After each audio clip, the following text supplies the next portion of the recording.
Komachielo ni migawo mar thieth koro kwayo oganda e pacho kaende mar mondo mi gibed motang'a kaluwore ni muoch mar tuochegi kuma ikelo kod alwora mochido machalo kaka Nyaldiema koro kideke miyudogi e bombe mopogore opogore.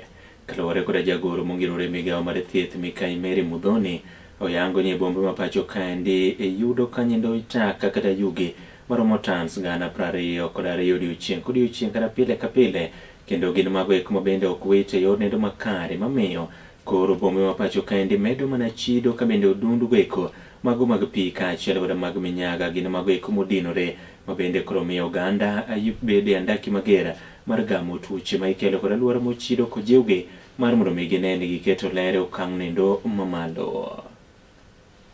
To address the urgent issue of sanitation and waste crisis.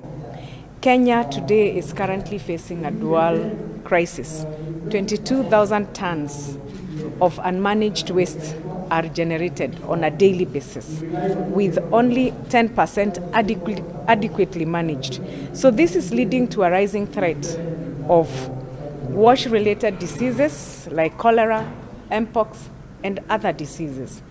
And the ministry has used this platform to ensure that we bring to the fore and seek support from other agencies, from the private sector, from civil society, because this issue of waste management, issues of wash-related diseases, it is not a one-man show. It is a collective responsibility for the government and equally the private sector, the civil society, so that we can ensure that there are no diseases or ailments that are getting our people at the bottom of the pyramid.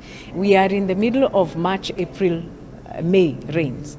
When the rain falls and the feces are swept off, they will come to our mainstream, the source of our waters, whether it is in taps, whether the water is coming to taps or into a well, they'll come from where it is contaminated most. And that is where we are very, very keen right now about sanitation and water.